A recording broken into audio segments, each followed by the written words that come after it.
Hey, what is going on, freedom fighters? Welcome back to Break the Chains Media. Today is Tyranny Response Tuesday, September 16th, 2025. I am your host, Corey. We are going to be diving right into it. We've got dropping the hammer right now because I've been mulling over a lot of different things, and there's so much going on. There's so much fluidity happening in this space right now. And I'm trying to do my damnedest to make sure that everything I bring out is rooted in reasonable discussion, argument, debate, conversation, and I'm not playing sides. I'm not picking this one or that one, or and going off of past historical results, basing our thought process right now on past performance of not only the FBI and the Department of Justice, but government as a whole, and who benefits most? What is the best outcome that we see the world falling into in this post-Kirk America and this post-Kirk world? That is the conversation we are going to be having today, and I'm trying to put a new perspective or a new light, kind of just shift the angle a little bit, rather than this consistent conversation about Nick Fuentes and the Groypers and it's always Israel. Everything always sorts back to Israel, and the FBI is incompetent. I think many things can be true at the same time. And, whether you're talking about the Candace Owens angle or the the PBD podcast where Kirk was talking on the PBD podcast, we are going to be talking about that as well.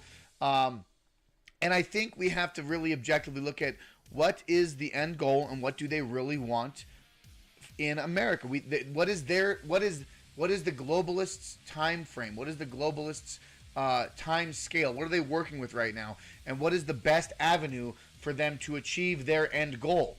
Their end goal is live in the pods, eat the bugs, a total Orwellian control state, surveillance state, social credit score,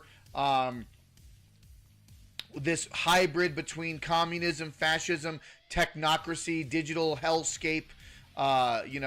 It's all a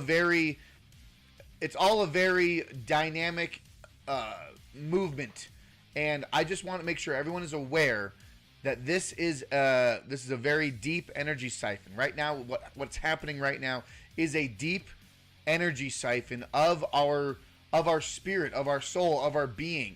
And I'm not and let's not get misconstrued. The vigils and the energy that we are putting into the good we are putting into the world by remembering Charlie Kirk, by remembering Irena Zar. I can never pronounce her name because it's the Ukrainian last name is very difficult. Irena Zaruska, I think but these are the people that they are, the energy, that the visceral primal rage and energy that has been lifted from us in these last few weeks has been so pronounced, so significant. And I want everyone to just understand that, this is, at the end of the day, a spiritual war. And it is a war against good, against evil. And, I said earlier, evil exists, therefore I combat evil. Every day in my soul and in my being, I am the one combating evil. And I do this standing on the side of good, knowing that evil exists. And if evil exists, there has to be some form of good, ultimate good that exists. And if that good is God, if that good is, you name it, whatever divine energy presence that is, I am on the side of good, and I hope to be. I am fighting this spiritual war against inherent, concentrated evil, and I think that's all we can do here in this society is be objective, be focusing on reality, focusing on truth. And I am rambling right now because this is this tyranny response to. What am I doing? Let's go, folks. Come on. I know you gotta bring me back home. Bring me back home, folks. I just want everyone to understand that we are here in the fight together, and I do not want people to get discouraged, and we're going to get into all of that in this post-Kirk America. We have to ask the questions. We have to postulate and be present in understanding our emotions are very visceral and very real, but also stepping back, asking honest and critical questions of what really is going on. And there is a decisive path that we have to take in this society today. Evil must be defeated. I've been trying to ignore politics, but here we are. Dude, I am right there with you, Pissmaster. Thanks for jumping in. And if this is the horn of Helm's Deep, the horn of Hammer, the Helm, or what is his name? I always mix it up. The horn of Hammerfell, right? But yeah, this is the signal. This is, I think, the beckoning cry. As much as people try to put their head in the sand to fall to the wayside of politics, politics are always going to come back to you. And we have to be aware of that. And I'm not like I said, we can't be disingenuous. We can't be doom and gloom and just doom spiral into this chaos. But there is a decisive goal, an end goal that we're going to see. But we are going to break it all down here. Thanks for jumping in the live stream. Thanks for jumping in the chat. If this is the first time joining Break the Chains Media, hit that thumbs up button and give me a follow. Welcome everyone. Welcome all the new people. Welcome all the old people. But I do live streams on Rumble. I do live streams on X as well as YouTube. And if anybody's sitting there watching YouTube, I'm looking at the numbers. But if anybody's there, yeah, yeah, exactly. If anybody's on YouTube, I might have to turn off the YouTube stream depending on how deep we go down this rabbit hole today. But I just want people to be honest with themselves and understand that we are in this together. And don't feel like you're alone. We have to stand together against evil, and we're going to do it together. So if this is the first time joining Break the Change Media, do all the good things, do all the smashing of the buttons and whatnot. Jump over to breakthechains.media. That is the website. You can find my articles, find my other socials here, Facebook, Instagram, X, and YouTube is all here. Follow live streams on Rumble if you want to join in and get yourself, support the channel. Realm Walker Hot Sauce. You got different flavors of hot sauce. All the great stuff here for you. In this world, we got 9 different flavors. Right now, I currently only have like 3 in the batch order, but more to come. Stay tuned for that. Follow Realm Walker Hot Sauce on Instagram if you want to pick up your own bottle. But without further ado, we're gonna jump into it because we need to call a spade, okay? And this right now. This is from Data Republican as of yesterday. Major breaking news. The State Department and UN ties to armed queers SLC leader now confirmed. First, credit to SK, this person here, for the crucial tip. Please follow. Here's what you need to know. Armed Queers SLC is under investigation for possible foreknowledge of Charlie Kirk's assassination. Their leader, Ermia Fandayan, was recognized by a State Department-affiliated NGO, Utah Global Diplomacy, as a recipient of the 7 for 17 award for advancing the UN 17 goals. Utah Global Diplomacy has since scrubbed Fandayan's presence from their website. Unknown when this purge happened, the receipts remain. And this is a full, detailed thread from Data Republican about how this person here. And this is how it all operates, folks. And this is what we have to see. There is entrenched evil in all aspects of not just government, but of non-governmental organizations and how they funnel and flow and move money around from place to place. And you have, I mean, every state has these, right? Every state has so that it's obviously showing that they're scrubbed the website. But, so not only, so here's the thing, she got the awards, but the problem, the main problem is that she was an organizer with the Armed Queers of Salt Lake, and quote, the struggle for queer and trans liberation is far from over, and it is a struggle that cannot be stopped by the state. It cannot be stopped by the university administration. This is still her quote. And certainly cannot be stopped by right-wing events and organizations. Today, we fight for trans rights so that tomorrow we stand in our trans power. This is the type of rhetoric, radicalized rhetoric, that leftists and leftist-aligned NGOs work with. This person here, okay? What does this look like to you, folks? Are we all aware of the World Economic Forum? I call it the rainbow butthole badge, right? This is the pin. They wear these pins. This is a symbol of the World Economic Forum. All these are different advancements for the UN 17 sustainable goals. It is part of their whole larger agenda, right? Fanian was selected as Utah's Global Diplomacy for 7 for 17 award winner. I'm pulling together the exact nature of the work that she did for the UN.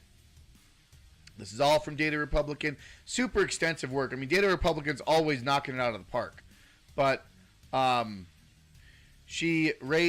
this is how they bring their money in, right? Utah Global Diplomacy reports receiving most of its income from government grants. Government grants are getting the Utah Global Diplomacy, which is the NGO, right? Utah Council for Citizens Diplomacy promotes understanding between Utah and other nations through exchange programs, including the Young Diplomats. This is laundering. Every state does this. Every government administration has some sort of third-party offshoot of NGO funneling. Okay?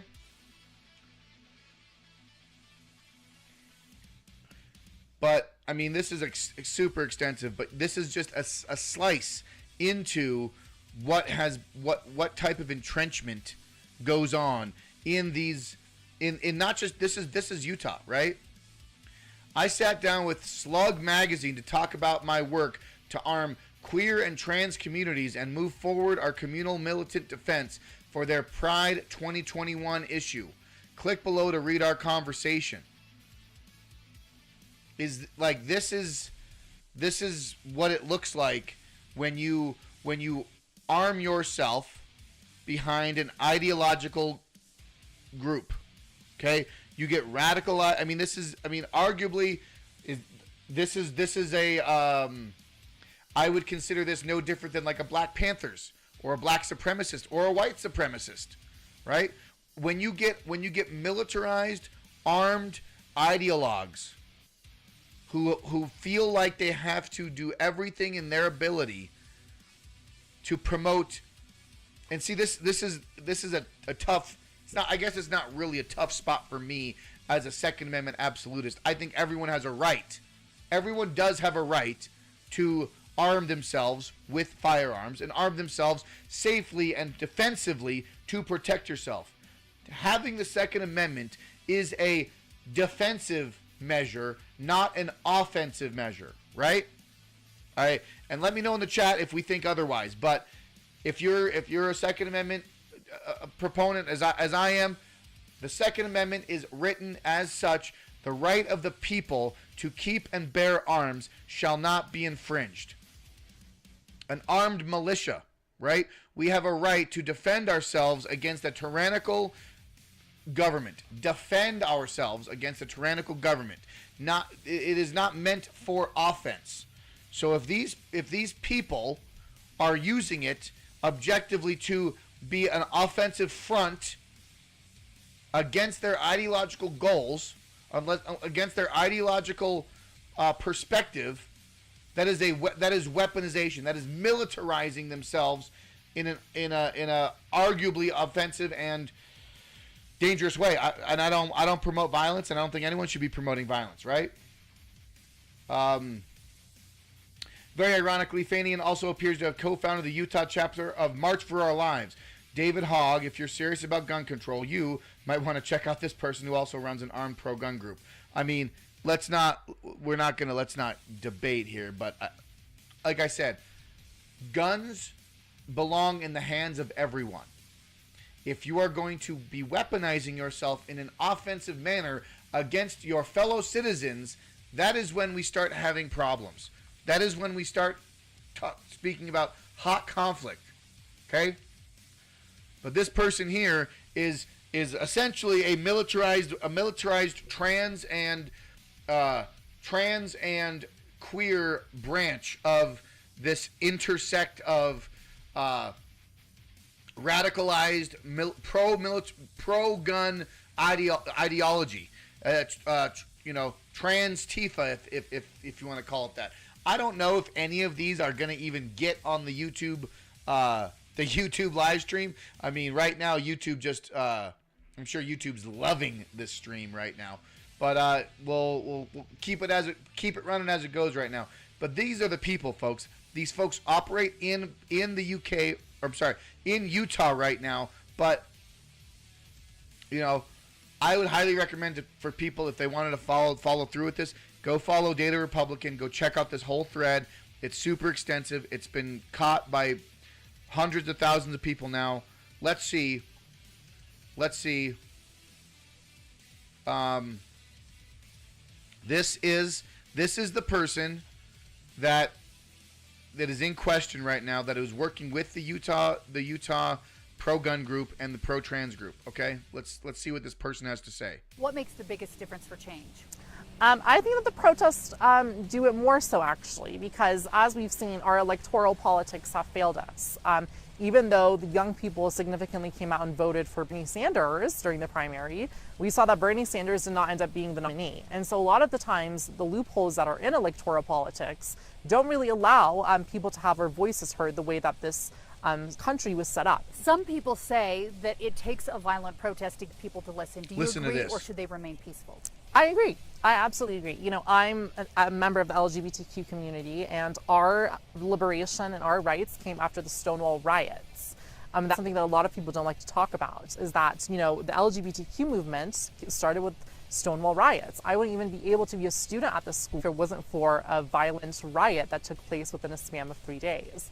So I absolutely agree that sometimes violent protests and really riots and those kinds of loud rebellions must take place for tangible change. Okay, so what more do we need to see here from this window into the mind of how these are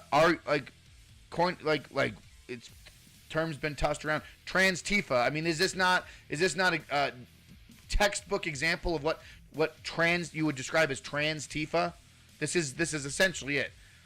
The LGBTQ community person promoting violent riots and violent protests to get their point across, to push their agenda forward, and not only that, promoting and militarizing themselves in ways to fight for their particular goal, particular mindset. Which way, Western world? Which way, Western world? Which way do we go? Okay? It's very, very shocking and scary to see this kind of rhetoric being spun. And this isn't recent. This is multiple years back. This is years back. Yeah. Wow, that is just beaming right through my... It's just like the sun is just coming through. It's just that time of day, folks.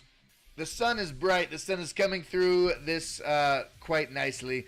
Yeah, so I am sitting here trying to navigate my thoughts on how we properly move forward in a world where we cannot have...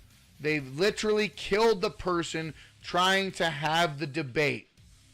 They murdered a man trying to have the debate about these issues because they don't want to have the debate. They don't want to have the discussion because they would rather see their world burn. They would rather see the world burn before they got their way. Okay? It's a damn shame.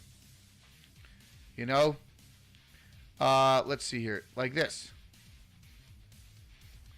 You know? This is how they've been indoctrinated. The prime definition of ideological indoctrination, extremism. Okay? If they don't get their way, they become violent. This is from Luke Radowski. Yeah, I mean, let's be honest, folks. There's people.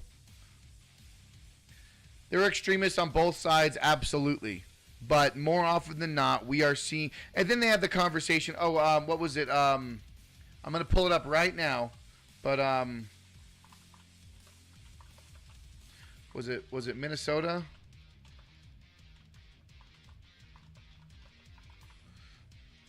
Minnesota.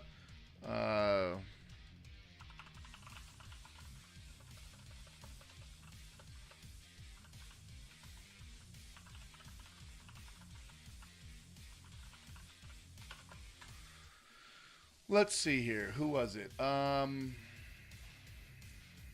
Yeah. CNN. Yeah. Yeah. Okay. So, trying to be reasonable here in this conversation, folks. Trying to show you how it really is. I got this article here. Okay. It's from the Minnesota Reformer. Okay. This murder, the left is bringing up the fact that this person's murder, this Minnesota House Democrat leader, dead after political motivated assassination, okay? Because we didn't have a worldwide vigil for this woman's death. Suddenly, the arguments aren't equivalent when we're talking about Charlie Kirk's assassination versus her assassination. These are both political assassinations. They are both to be condemned, and I condemn this immediately. I'm like we are living in scary, desperate, evil times. If you're getting Minnesota Democrat House leader killed in a home raid, okay? But who was the person that attacked her? Okay, this person had ties to Tim Walz. Let's read on, but I'm pretty sure that the suspect in this case was associated with Tim Walz. Okay?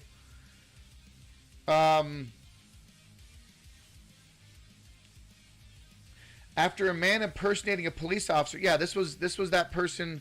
Where is it? Yeah.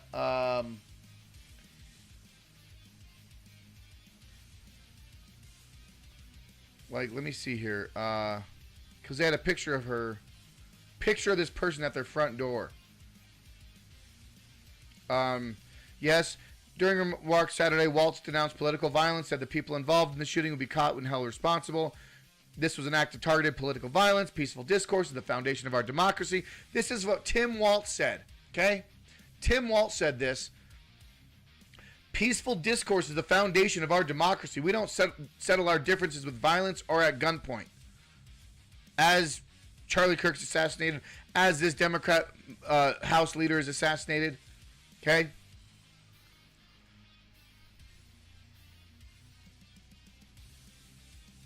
I'm trying to remember why. There was a video of this woman before she was killed. Let me find out where this person is. Let's see. Let's see if we got an update.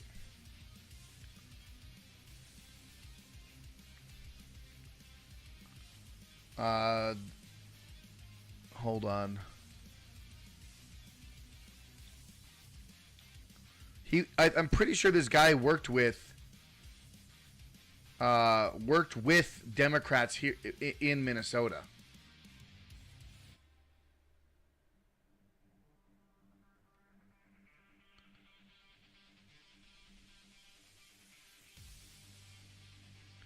Oh, he spoke out. He spoke out against abortion rights, and the United States approach to sexual orientation.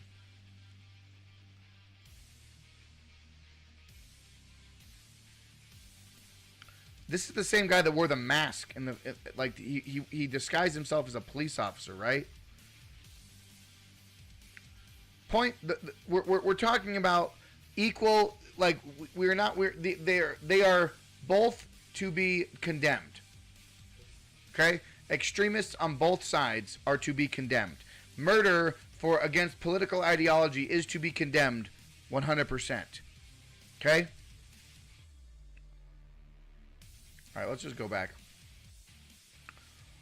I want to talk about this guy. What is this? Okay? From Liz Crokin.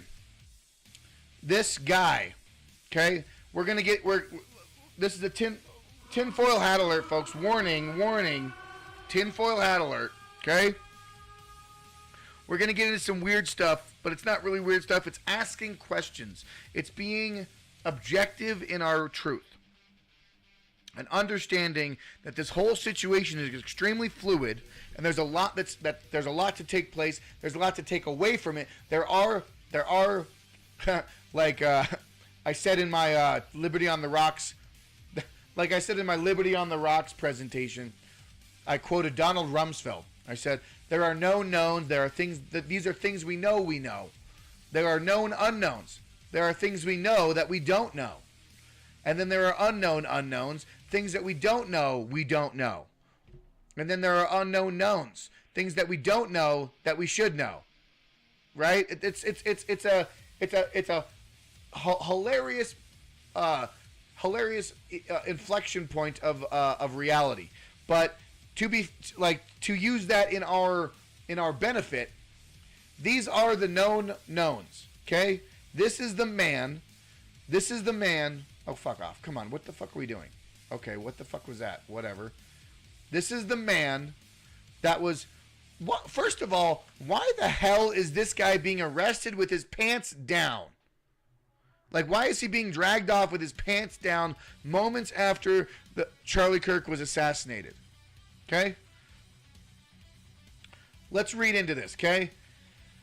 And dude, there's still so many questions. Like I said, the whole situation is extremely fluid. Give me a thumbs up if you guys enjoy this, but we're gonna dive into. Put your hat on. We're diving in, folks. We are dropping the hammer. We're diving in, folks. The old man arrested on site claiming to be Charlie Kirk's shooter admitted to police he lied to distract them from the real shooter. His alleged name, is George Zinn, who police arrested and dragged out in cuffs with his pants down at UVU immediately after Kirk was fatally shot in the neck, confessed to police that he lied when he claimed he was the shooter to try to distract them from the real assassin. Local station Fox 13 reported. Zinn's approached cops immediately after Kirk was killed and yelled, "I shot him, now shoot me," end quote, the reporter stated. During the police interview, Zinn admitted that he did not, in fact, kill Kirk, but confessed to cops that he wanted to cause a distraction, quote, to draw attention from the real shooter, according to court documents reviewed by Fox 13. Police said Zinn's false confession delayed the investigation into Kirk's killing and needlessly took law enforcement resources to critical juncture to the probe. Zinn is charged with obstruction of justice, which is a secondary felony. Zinn is known locally as a political gadfly who frequently pops up at such events as film festivals, protests, and political rallies and frequently gets kicked out. Okay? He also just happens to be on the ground in New York on 9/11 and was also featured in a 9/11 Memories video. In 2013, Zinn threatened to bomb SLC Marathon and spent a year in prison for that incident. George Zinn has all the classic hallmarks of a crisis actor who strategically used to run interference to distract authorities from the real killers, giving them time and leeway to get away. Just imagine how the diabolical masterminds of Charlie assassinations are and what they planned. Hey, let's have our old man, like this is theory, this is quote unquote theory. Hey, let's have our old man 9/11 crisis actor claim to be the shooter immediately after Charlie's shot, but make sure his pants are down and cops drag him out in underwear to make a bigger distraction. Okay? This is all theory, folks. This is all theory. We're in the rabbit hole now. Okay? But This is this weird energetic siphon, this weird louche experiment, this weird ritualistic behavior that unfolds. Okay, man claims to have shot Charlie Kirk, allowed gunman to escape. Okay, it's from Fox 13. This is the photo of Zinn. Okay, Zinn approached cops immediately after Kirk was shot and said he was the one saying, "Shoot me, shoot me, shoot me! Look at me, look at me!" Okay, this is the same man.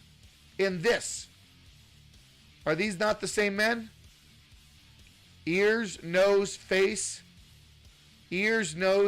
chin, hair. Okay. He's obviously a little older now, but this is from what is it? 20. I don't know when if he was in fact in 9/11. This is all theory. This is hypothetically, allegedly, him. Okay? Looks pretty close to me, folks. But even still, regardless of his connection to the 9/11 situation, if in fact it is even real, okay? Regardless of that, what is the point of this psycho saying and expressing that he was the shooter? Shoot him, arrest him. It's very, very strange behavior. Extremely strange behavior. Okay? There's a whole lot of stuff here. Okay? And then, it talks about this. What are the odds of this, right? What are the odds? And then there's also we want to dive down further. Cyanim. I don't even know if I'm saying that right. Cyanim. This is a word in Hebrew, apparently, are unpaid Jewish civilians who help Mossad out in the sense of devotion to Israel. They are recruited by Mossad's field agents, Katzas, and provide logistical support for Mossad operations. What are the odds? This is just a comment in the post. I am not claiming or refuting. It is just here. It also reminds me of this guy. Remember this guy from January 6th? Ray Epps? Okay? What are the odds?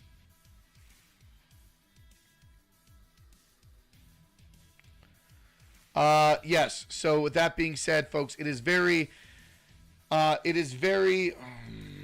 does it do this? Okay. I just pressed back, but we're going to scroll back down again.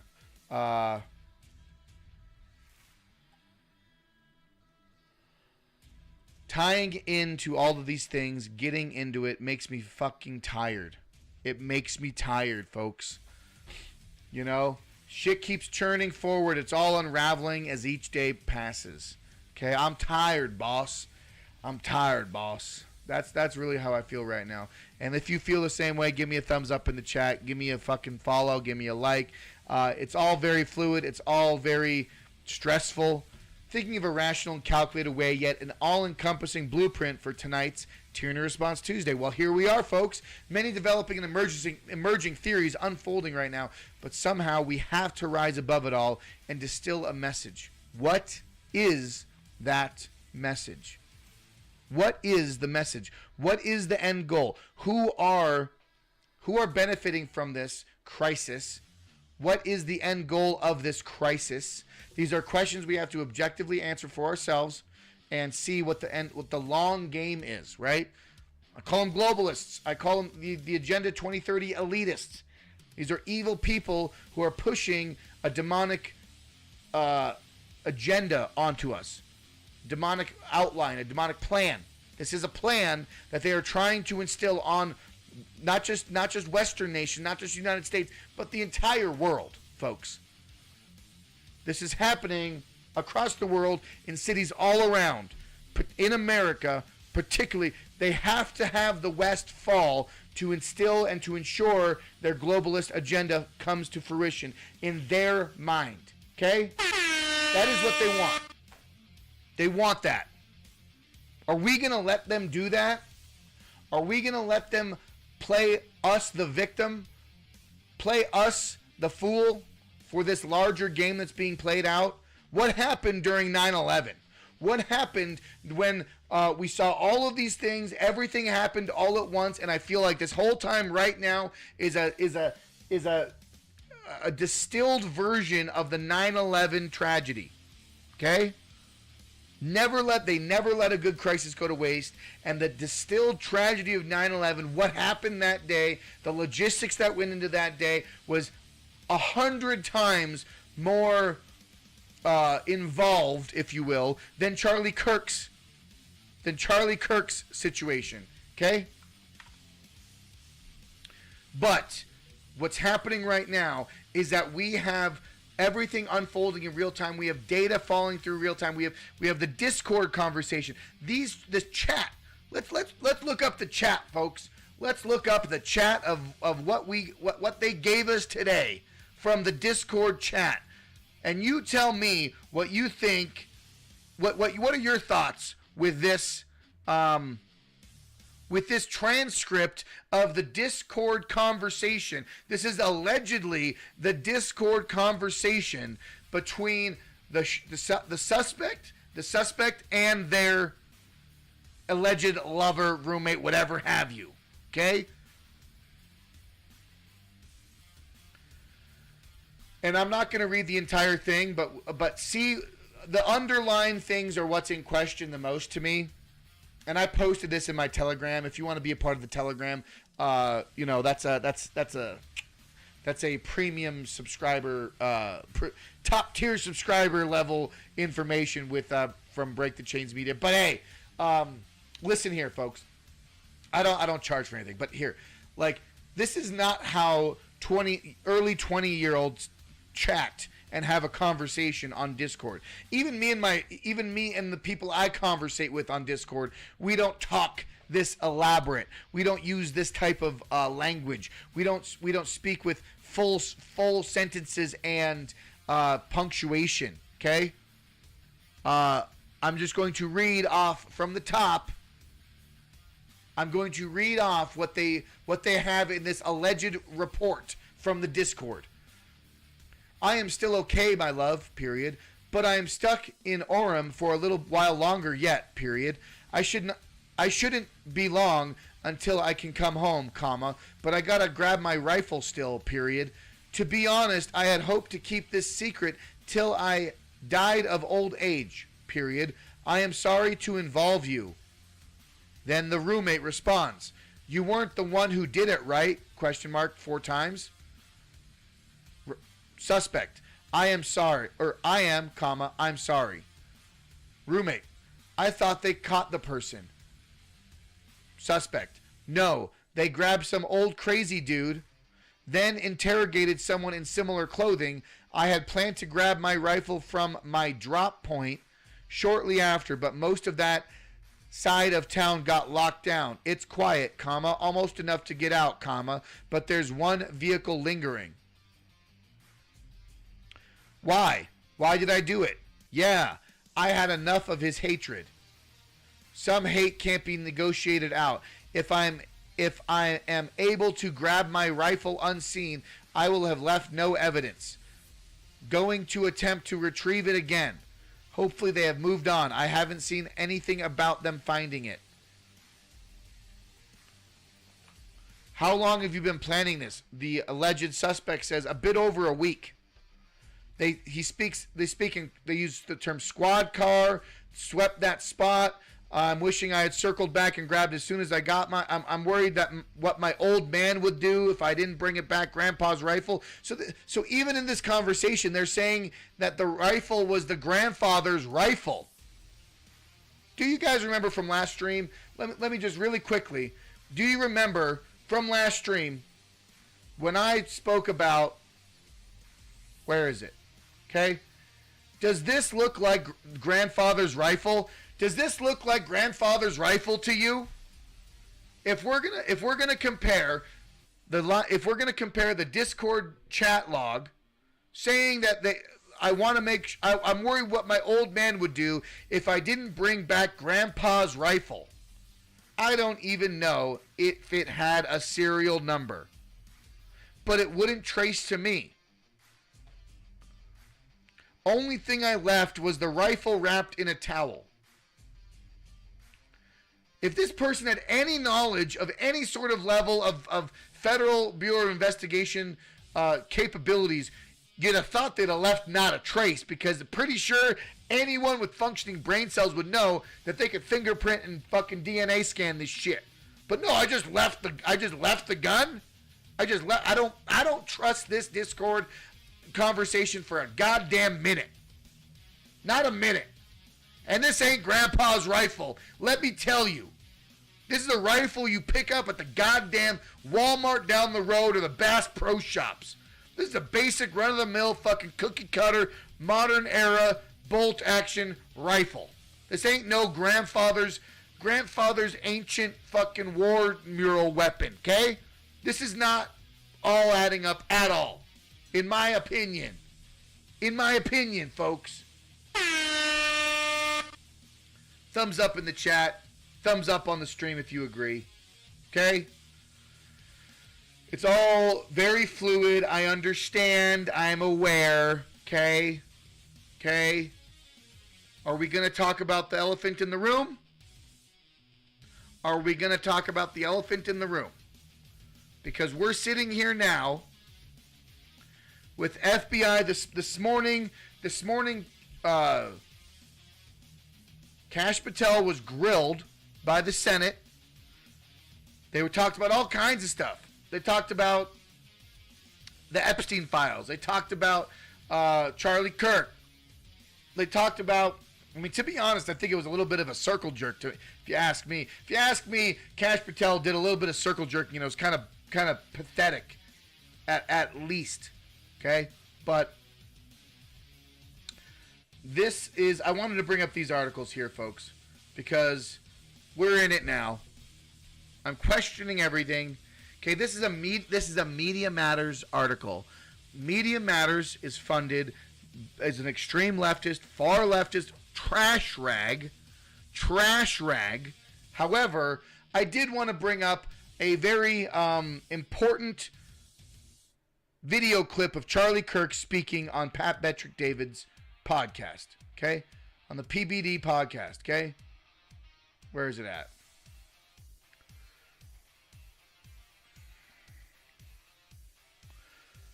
This is all going to be leftist framed, and the article is labeled as amid scandal over Turning Point USA's spending, Charlie Kirk is under fire from the right. This was written October 17th, 2023. This is when Kirk was still alive, 2 years ago. Okay? Salem radio host Charlie Kirk commentary on the outbreak of war in Israel has created an opening for other conservative pundits to attack him in the midst of a scandal over spending on his nonprofit. Turning Point USA, his comments on multiple aspects of the conflict have tinged with anti-Semitism and Islamophobia as a broader internal fight over Israel and anti-Semitism rages on within the right. Kirk appeared on the PBD podcast on October 12th that is part of the show of the Valuetainment Network. Me neither. Dude, 100%, man. And I'm just reporting on this because I want to make sure that I am not actively ignoring it. I want to make sure that I am aware of the angle that it's being approached at. And I'm trying to, and I 100% agree with you, Pissmaster. I'm not completely sold on the juice, drinking juice angle. I'm not drinking all that juice, if you know what I mean. I don't really enjoy drinking juice that much, but especially when everyone else is drinking all the juice. If everyone's drinking juice, I don't want to be another one just drinking juice. I can't keep drinking juice. I prefer sometimes you drink water or maybe some carbonated soda. But, certain times of the day, drinking some orange juice in the morning, totally valid. There are aspects of time, there are definitely points in the day where drinking juice is completely valuable and important to address, right? When we're drinking juice, certain times of the day, when everything kind of lines up, it makes sense. Oh, yeah, I can see why you're drinking the juice right there, Yeah. But, no, I'm right there with you, man. There is a lot of weird shit. There is a lot of weird shit, man. I can't deny it. Okay? But if I want a glass of juice, I'll pour myself a glass, but I don't drink it all the damn time. You know what I'm saying? Let's keep reading. Kirk appeared on the PBD podcast, another show on the network hosted. Oh, see, this is how Media Matters writes it. Do you want me to read it? Another show in this network has hosted notorious neo-Nazi Nick Fuentes. See, you got the Groyper angle, you got the PBD, juice angle, and you got, the Christian radicalized conservative angle. And there's so many different angles that they're going to take it at, right? But we have to look at it. We have to see what it is. Candace Owens has this whole angle. Ian Carroll. I mean, everyone's on it, right? And the thing that sucks is that when you start pouring the juice before the body's in the ground, I have a hard time believing it, dude. Stop drinking the juice before the bodies are in the ground. Let's pull some facts together. Let's get a body of evidence, and then I get a lot of people, and let me actually look it up, okay? I actually am going to bring this up because this actually is, this goes right into my point, because I was having this conversation with Sovereign Bra. I think it's a really good back and forth that we had. Let me find it here. It was last night, and this it's hitting right on the head. It makes a lot of sense, okay? So look, where is it? Right here. No, it's not here. Okay. So, starting the thread, and then we're going to go back into the article. Sovereign Bra post, call me crazy, but I don't think it's a coincidence. Charlie Kirk was telling his friends that he was afraid of being killed by a certain nation in the Middle East a month before he was assassinated. Okay? And I responded in a very reasonable and intelligent way because this is how everyone should address the situation. We cannot fall down unconfirmed rabbit holes, and I use that word intentionally because the further down the rabbit hole you go, the more the tea becomes silent. That's a saying that people say, and I think it's kind of hilarious. However, we can't be drinking the juice all the time. It is healthy to question everything. Right now, everything is still pretty fluid. But I think at this point, about 70% clear that it was a domestic terrorist radicalized by trans Antifa and extremist ideology. This is where I'm currently set up in my ideological camp. I believe it was internalized domestic terrorist from a radicalized ideological group who spent the last 10 years being radicalized with extremist rhetoric, or maybe it's not just this shooter, but the whole concept of this trans Tifa, like extremist terror cell organization. When you get 10 years of this rhetoric, of this narrative, from grade school, from schooling, you get they're all Nazis in school, to they're all Nazis on the TV, and then all the celebrities and all the media and all the music and all the mainstream media, they're all Nazis. And then eventually you get extremists that take the fight into their own hands. And that is what we are trying to avoid here on Break the Chains Media. We do not want to see violence. We condemn all forms of violence, but trying to objectively look at the entire situation, coming at it from all angles, and we have to ask the questions. We are asking the difficult questions now, folks. That is what we're doing, okay? So I comment and I follow through, but I think at this point about 70% clear it was a domestic terrorist radicalized by trans Antifa and extremist ideology. I'm not discrediting the fact that this person still might be the modern day Lee Harvey Oswald.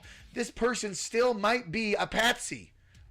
Everything's on the table. I don't believe the gun. The whole gun narrative is a whole thing that I don't believe, especially when you counter it with the Discord conversation that we were just looking at.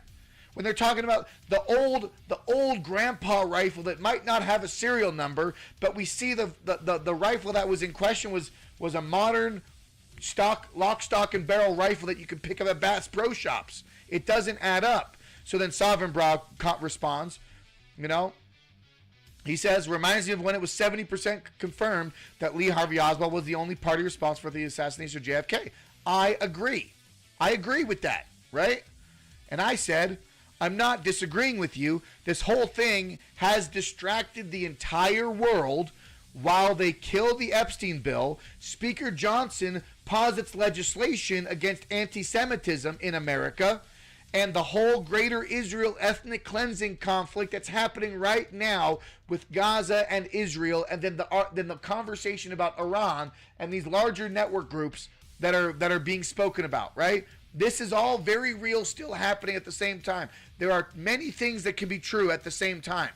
We could have a radicalized, trans-identified leftist extremist in America that was radicalized by ideology in America that benefits the conversation being obfuscated and the conversation being shifted away from it's the whole magician act. We're distracting you with this while we're still doing stuff with the greater Israel and the ethnic. It's still very valid, okay? That's what I'm saying, okay? He comments back. Yes, hence why I've kept most of my thoughts on this subject to myself. I see plenty of circumstantial evidence and a strong motive. I do not see any concrete evidence. I give him credit right there. This is the case for one of two reasons. One, because it was truly just Antifa terrorism, or because if there actually was foreign intelligence involved, they would never leave it in the slightest trace of evidence. If any clues exist, they'd probably be in the Discord logs and servers. This would fall under the purview of the DOJ, FBI. Based on how I've seen both agencies handle the Epstein stuff, they're obviously both compromised. Even if they found anything, we wouldn't even hear about it. Thus, all we have is theory and a strange coincidences that are impossible to ignore. 100%. Not arguing. Sovereign Bra, I'm with you on that. I'm totally with you on that. And this is what I'm trying to say, is that we have to be objective in our questioning. We have to be honestly step back and don't always drink the juice. We don't always have to drink the juice, but we have to see what the end goal is and who benefits most, right? I say, and this is my response. I mean, I did a hefty response, but I wanted to add this to my live stream here. Folks, if you enjoy this, give me a thumbs up. Follow the channel, Break the Chains Media. We do Tyranny Response Tuesdays every Tuesday. We are Change Wednesdays nights. And then, Mondays, whatever the fuck I want to do on Mondays. Give me a thumbs up. Give me a follow. Share this with everyone who kind of likes this, impromptu, not suit and tie, box speaker, bullshit pulpit. This is just coming off the sleeve. Emotion, passion, truth, reality, modern era, freedom fighter right here online. So I respond to Sovereign Bra. All of this is within reason, and I don't fault anyone for having suspicions of how things are unfolding based on past performances. We're talking about the FBI and the DOJ, right?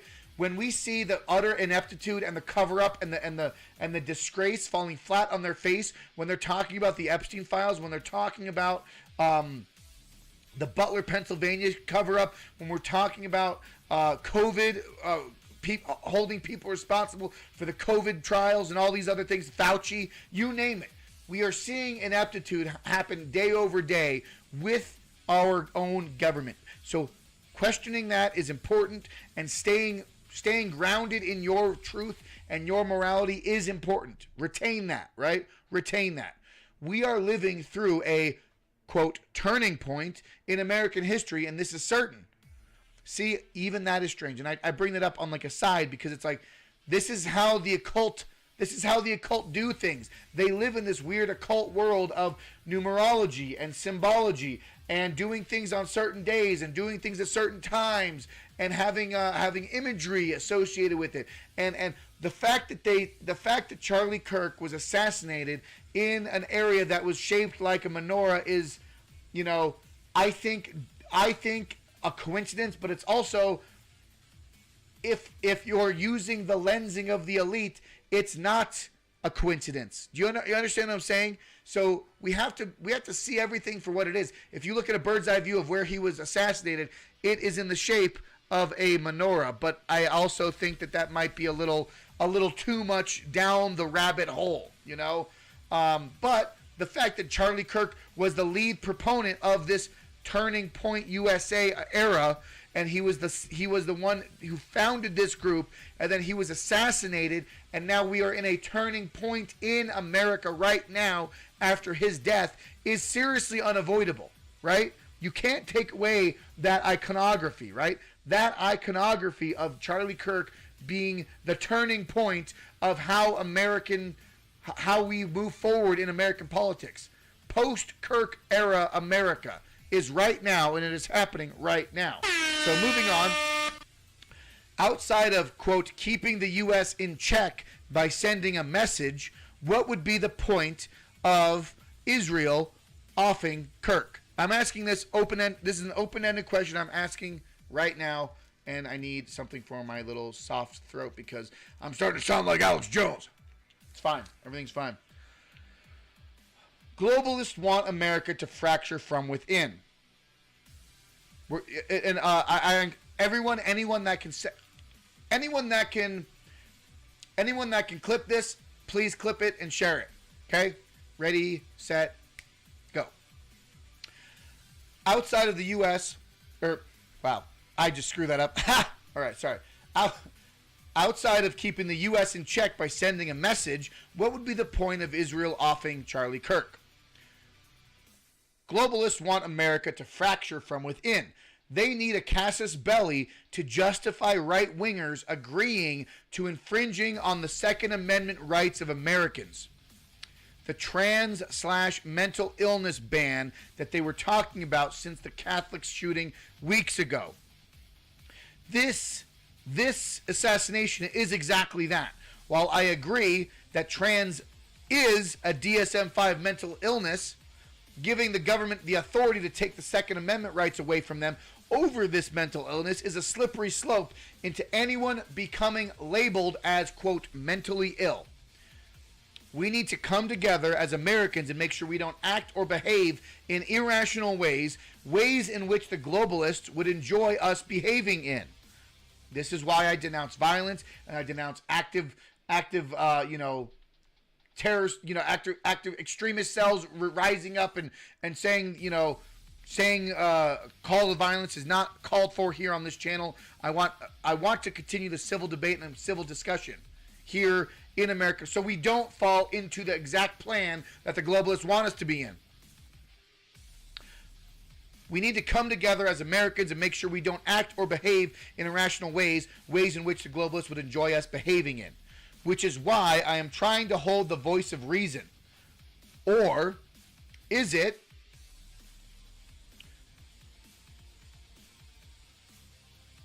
drinking juice? Juice does it. Using a patsy, connect this patsy to Trans Tifa, commit to internal conflict of America from within. I do see the writings on the wall, and I am not naive to the fact that this could be orchestrated under the banner of our greatest ally, but time will tell, and we need some more definitive proof if that's the case. Sorry I'm ranting. I know the only one with these thoughts. I'm not the only one with these thoughts. We all just want the truth and justice for Charlie, which is why I commented in the first place. Right. Okay. So, coming from you, Pissmaster, the only Israel motive I can think of is that Charlie was beginning to speak out against them, and they couldn't have that. Well, look here, okay? Got the article pulled up. Thank you, Evan. Thank you for coming through with that. Charlie Kirk refused Netanyahu's funding offer, was, quote, frightened by pro-Israel forces before death, friend reveals. This is from the RonPaulInstitute.org. I use this website specifically because I trust Ron Paul. This was written by Max Blumenthal and Anya Parampil. Okay? I don't know if I'm going to read this entire article, but before I do this, let's go to the video that I wanted to post. This ties right into your question, Evan. And I'm going to read the tweets off from Ben Domenech, from Eric Erickson, calling me an anti-Semite because I said this on Patrick Bet-David's show. Play cut 11. Oh, sorry. It's not what I want to do. Stop. I've been to Israel many times. The whole country's a fortress. When I first heard this story, I still had the same gut instinct that I did initially. I find this very hard to believe. I've been to that Gaza border. You cannot go 10 feet without running into a 19-year-old with an AR-15 or an automatic machine gun that is an IDF soldier. Right? The whole country is surveilled. And so let me just kind of go through this. We don't talk about Israeli politics very often, and most Americans don't know this. The last 9 months, Israel was on the brink of civil war. It's not an exaggeration. This judicial stuff, there were hundreds of thousands of Israelis taking to the streets because Bibi Netanyahu was basically redefining the Israeli constitution. That's not an exaggeration, right? He said the judicial branch is too... So yeah, on that note, pause. 100% factual. The fact that it was only recently retained the recent power that he was in, and then he went to war with. Then he started the whole thing in Gaza, or not the whole thing in Gaza. He started the whole thing in Iran. Not long after the compromised governmental system, people were moved and pulled around, and they had this last-minute election and all this very, very coincidental stuff to retain Netanyahu's control of Israel's government. Too much power. There were protests planned this week against Netanyahu, where they anticipated tens of thousands of people to take to the streets. Yep. That's all gone, Patrick. Netanyahu now has an emergency government and a mandate to lead. I'm not willing to go so far that saying that Netanyahu knew or there was intelligence here, but I think some questions need to be asked. Was there a stand down order? Was there a stand down order? 6 hours? I don't believe it. Israel's the size of New Jersey. When I took a helicopter ride from Jerusalem to the Gaza border, it's 45 minutes. Wow. 6 hours. They're live streaming the killing of Jews. Did somebody in the government say stand down? That is a legitimate, non-conspiracy question. The whole country is the IDF. Yeah, so on that note, Evan, plus on his own podcast, he straight up said Epstein was either Mossad or CIA. And dude, here's the thing. Okay, I'm gonna keep a pin in that. You shot a 3-pointer. You just got it. Makes sense. But here's the thing, folks. Here's what it really comes down to is that there are a lot of people talking about this right now, even before the assassination of Charlie. Okay? Even before Charlie was assassinated, people were talking about this conversation already. Well, what's the only difference? Charlie was speaking to millions of young college-age kids. He was spreading his message, and he was speaking truth, and he was having debates, and he was gaining notoriety and millions of followers across America and across the world about not even about these smaller minutia the juice conversation and drinking the juice, but he was rallying the troops around this Christian conservative American value base. And it just so happened to be in recent years asking these hard questions that we all have a right and we all should be asking. Let's keep watching. The whole country is. Yeah. And you're trying to tell me that they're going to concerts and kibbutzes and schools and by report. And it keeps on going from there. Axios.com. Israel security chiefs had intel on Hamas activity, but didn't put border on high alert. Interesting. That's Axios.com. From Axios. That's not some sort of Holocaust denier website. That's Axios. Israel leaders are facing growing criticism and questions over how they failed to prevent or quickly stop the deadliest attacks on its territory in decades. Okay, so let's take the most innocent explanation, of which I even had a disclaimer in that tape, and it blew up the internet this weekend, because you're not allowed to ask questions. You're not. You're not allowed to pursue the truth. You just must say, you know what? This all makes sense. He scarily is prophetic in his own way. And like I said, folks, I am not drinking the juice. I am merely following the breadcrumbs, asking the questions. I'm just asking questions. And as what Charlie's saying, we're just asking questions, folks. It's unavoidable at this point to ask this question, to line up these conversations. it everything tracks. Now, at the end of the day, we have to follow up with these questions with what is the net goal? What is the net goal outside of sending a message, folks? Let's just go invade. And even from a different perspective, has anyone been fired? Are the same people who messed up this intelligence failure now in charge of the intelligence of the invasion of Gaza? Of which, by the way, I support the invasion of Gaza, which is hilarious. Because the one person who's probably going to be defending Israel the next couple weeks, me, is the person you go after? When things get really hard and the UN is going to say, Israel's committing war crimes, I'm going to be on campus defending Israel. I'm going to be on campus against the Students for Justice of Palestine.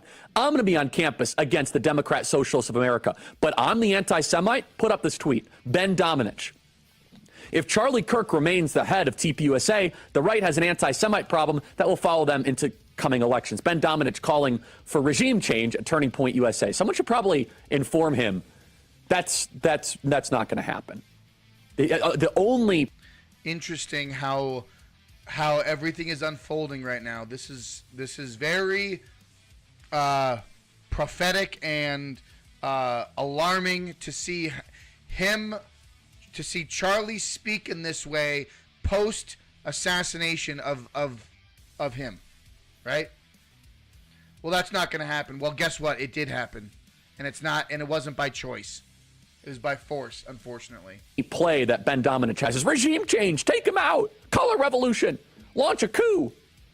That's all he knows. Eric Erickson. At this point, TPUSA is looking not like just a grifting operation, but an anti-Semitic grifting operation. Right, yeah, we have 400-plus employees with thousands of high school and college campuses across the country. Turning Point Action is recruiting thousands of precinct committeemen. We have TPUSA Faith, Turning Point Academy, Blexit, campus tours. And what do? Eric Erickson. You know, it's really easy to kind of sit on your... Yeah, we can keep watching that. I also have... Where is it? I did have the other footage here of him. This one here. Let's watch this one. This is the one where you visibly see. Did I have this in my maybe. No, it's fine. It's right here. We'll just watch Charlie, we've pushed back against the media on COVID, on lockdowns, on Ukraine, on the border. So like, maybe we should also ask a question. Is the media totally presenting the truth when it comes to Israel? Just a question, that maybe we shouldn't believe everything. Look at Ben's face. Look at Ben's face. Come on, guys. Honest questions to ask, folks. But I guess you can't do it in this post-Kirk era of America. Media says, because I know I've been conditioned to ask a lot more critical questions over the last couple of years. So, Ben, some people would accuse Israel of wanting to ethnically cleanse. Some people in the Israeli government are saying, again, it's all over the place, right? You have opinions all over. In your opinion, what would a good outcome 5 years from now be, and how does one respond to the claims of ethnic cleansing? I wish I got Ben's response to that, because that's the whole thing. But, no, and then... this is a whole report from Ron Paul Institute. I will share this on my X account, on my X feed. You can read the whole article here. Obviously, it's very in-depth. Okay? Within 24 hours of Kirk's death, Shapiro announced that he would be launching his own campus speaking tour, vowing, quote, "We're going to pick up that bloodstained microphone where Charlie left it." End quote. And I'm telling you right now, there's a huge difference between carrying the torch and picking up a bloodstained microphone. I said it yesterday in my live stream, and I think that's a disingenuous statement. Okay. Yeah, there was a whole video. Yeah. Evan, I've said that same exact statement that I want to pull it up now. Hold on. Let me pull it up here. the clouds are moving in. The live stream will be running out here in just a few minutes. But I wanted to end and kind of like put a capstone to this whole thing, because I'm just tired of everyone always drinking the juice. I'm tired of everyone always blaming its groypers or blaming its it's the CIA or the FBI. Many things can be true at once. I genuinely believe there is terror cells in America of radicalized extremists who spent years of conditioning through the mainstream media, through the left-aligned media, through hormone therapy and treatments that have now become weaponized against anyone who disagrees with their ideology. They've become zealots in their own right. And it's not religious zealots, it's ideological zealots. And that is what a zealot is. I mean, a zealot is for a religious belief, but you have ideological zealots out here essentially standing up, actively contributing into a hot conflict against people who disagree with them. I am not for that, but we are seeing that happen right here in America, in countries and cities and towns across this country, across this world. You see it happening in the UK. You see it happening in Germany, France, Australia, okay, South America. You see it happening in the United States. It's all happening everywhere. We have to be vigilant. We have to find a resounding message. What is that message? What is our message that we have to move through? Okay? You can tell from the leftist celebrations the FBI narrative it's quite believable. Yeah, it's quite believable. Are you suggesting that because the leftists are celebrating his death, that the FBI narrative is more accurate? And here's the thing: is like I think, like I said, this is going to be a few more weeks. If here you can clip this part of my live stream right now. If the current suspect, Tyler, what's his name, whatever his name, I don't even like saying the name, but the current suspect that was living with this trans Tifa individual roommate, if the current suspect is suddenly found dead from a self-inflicted wound, or someone comes along the way and Jack Ruby's him like Harvey Oswald, if we get another 2.0 of something that happened 60 years ago with JFK, if we see something like that happen again, a lot more questions are going to be arising, and a lot more juice is going to be drank. Do you understand what I'm saying? Because at the end of the day, the distilled narrative of prior assassination attempts in American history has distilled down to essentially two culprits. Well, maybe three. The FBI, CIA working together. The FBI, CIA was the main culprit, or the juice, drinking all that juice might have been a culprit, or very small, aligned with mafia, or aligned with financial institutions, the Federal Reserve, this whole conversation, okay? Yeah. At the end of the day, I think you're absolutely right. They hate our way of life. They hate what it means to be a patriotic American that values the concept of life, liberty, pursuit of happiness, freedom of speech, Bill of Rights, Second Amendment, defending yourself, open for debate, conversations, okay, nuclear family, offering and having and building your own community with your own like-minded individuals, okay? They don't want upward mobility. They don't want success coming from the rank and file, coming from the lesser thans. They don't want these people, they don't want the people like us, the masses, to climb the upper echelons of success. They want us to be contained in the serfdom world. Okay? I was gonna try to pull up this Charlie Kirk clip, but I think I could probably push it off till tomorrow. My throat's acting up, and I'm probably gonna be wrapping it up here. But if you enjoy my conversations, and if you enjoy my critical objective angles, and like I said, folks, I am not trying to drink the juice. I am not drinking the juice.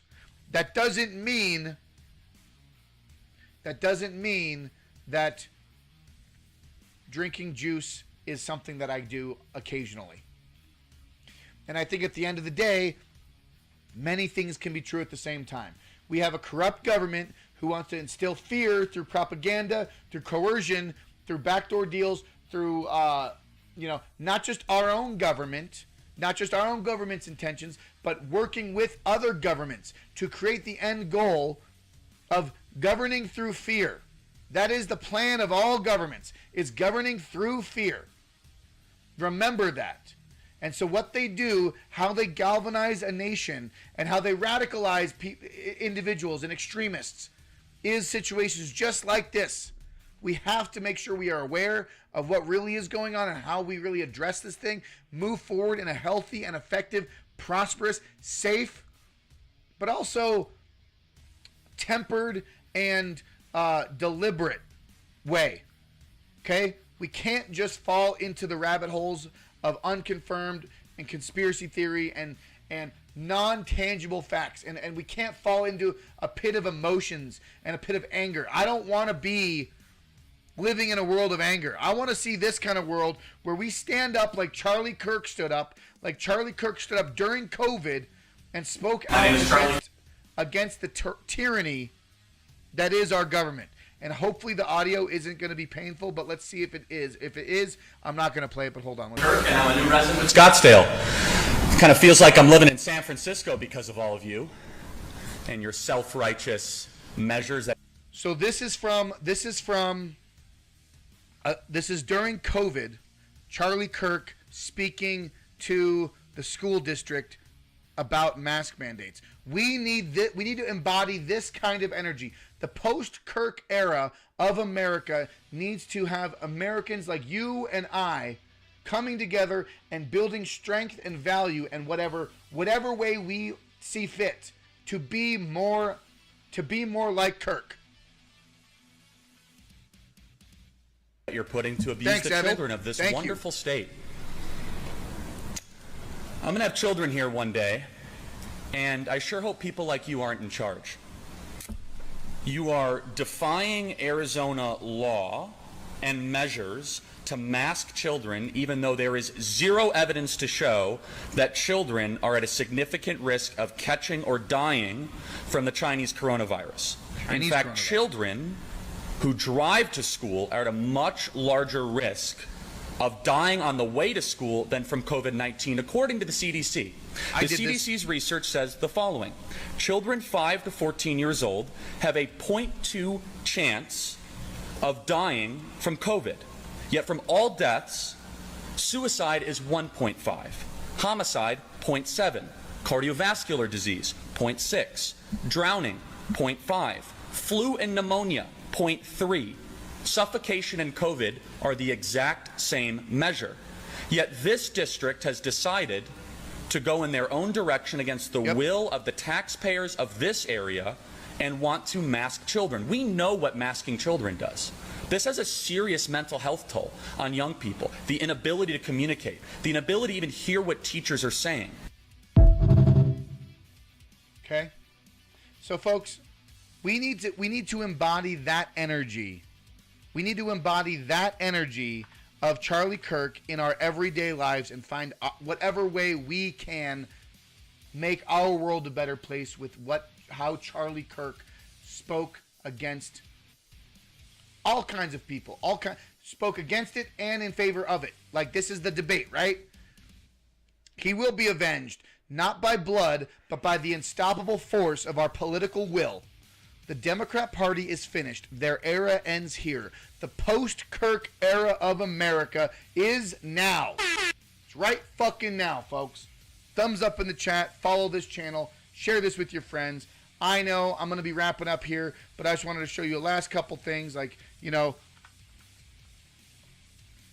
shines up. Shine, you know, drop the hammer today. You know, I'm still in this I'm still in this fog of uncertainty of what it really means and how we really move forward in this.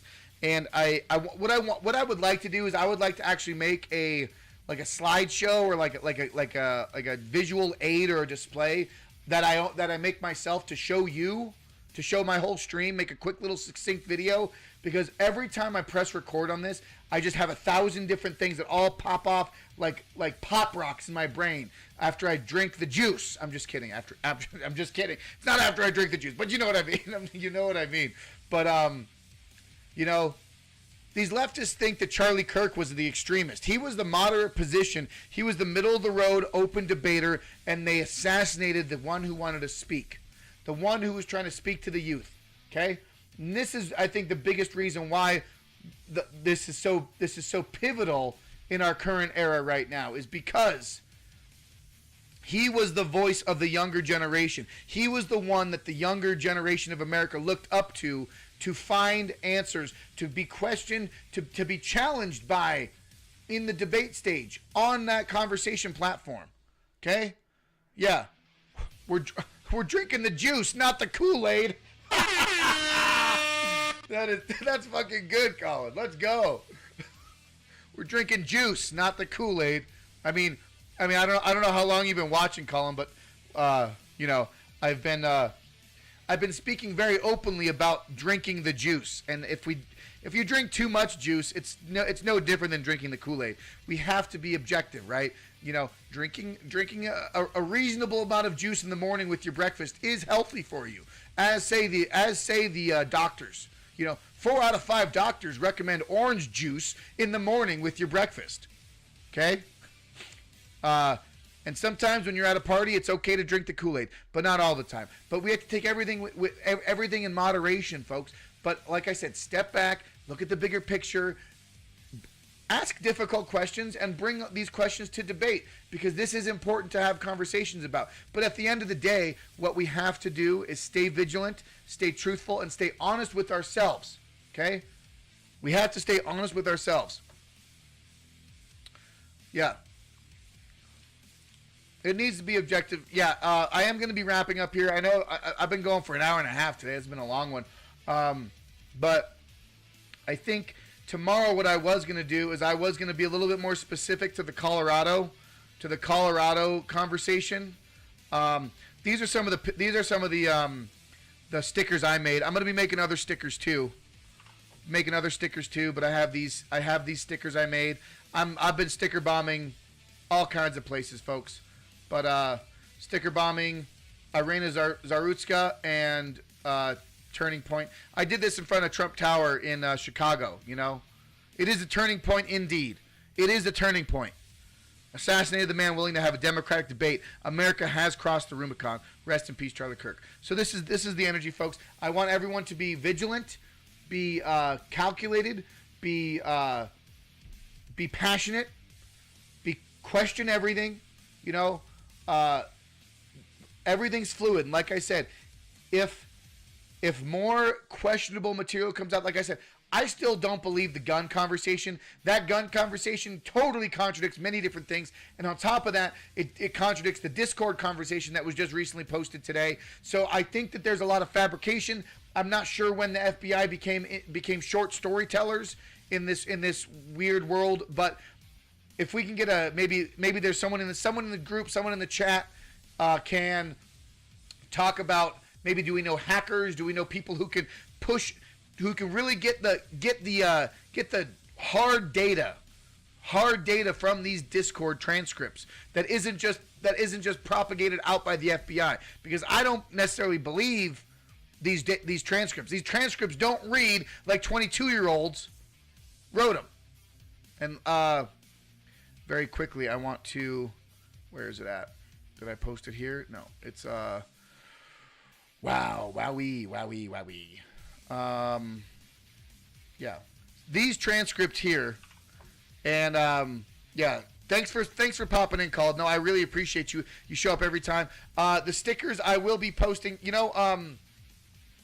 I will gladly. I'm gonna update my website and I'm gonna put some more stuff out there. But we will see what we can do. I want to make sure everyone can be able to sticker bomb just as much as I want to do as well. So we'll as soon as I get that information out there, whether it's on my Telegram or my website, I will let you know, and we will get those stickers and that information out to the public. But I think everyone around the world should be able to have that sticker free. We should make it happen. Free speech for all, right? But yeah, this whole thing is a shit show altogether. Right. To be fair, most high school grades can't read at grade level. The way they write right now. Yeah, but it's not necessarily bad spelling. It's the fact that the words that they're using and the punctuation that they're using in a Discord chat. Like the suspect called the police car a squad car. I can get close to it, but there is a squad car right by it. I think they already swept that spot. He's using terminology that's very reminiscent of a Fed op. You understand what I'm saying? So they shouldn't write like. Well, I see what you're saying. So to be fair, most high school grades can't read at grade level, so they shouldn't write like one. But at the same time, I feel like they shouldn't be speaking in ways. I don't know. I just.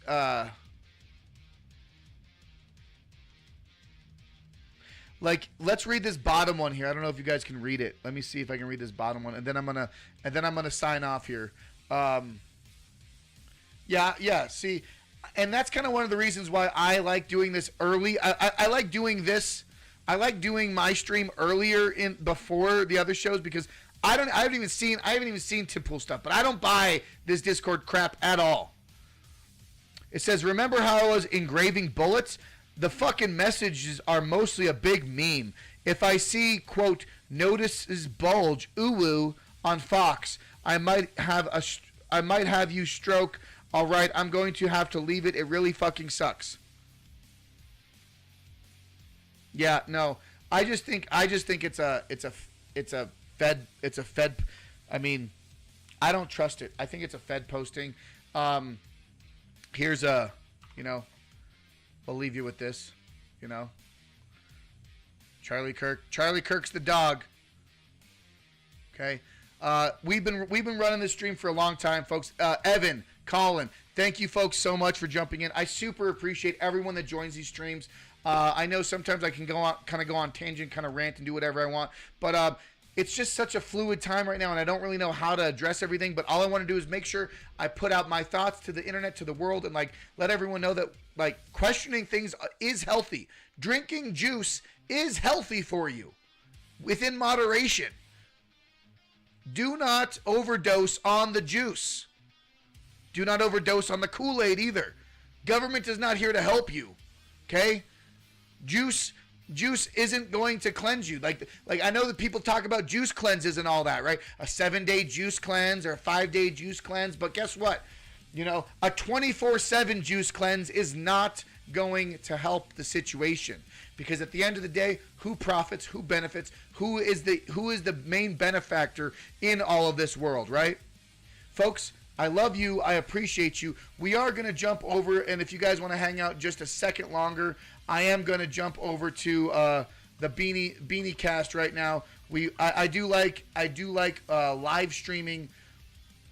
I do like jumping right into their live stream when I am done with mine. So that is what we're going to do. We're going to do this. We're going to go from this to that. We're going to go over here. Folks, like I said, thank you so much for being here. I love seeing friendly faces, friendly names, friendly conversations. Evan and Colin, thank you so much. We will see you tomorrow. I'll be doing hopefully a more lighthearted trolling campaign, or a lighthearted, let's get the energy up. Let's stop, doom and glooming. How can we process this forward? energy on the tomorrow stream. But folks, until then, I love you. I appreciate you. And as always, fight for freedom and never give up.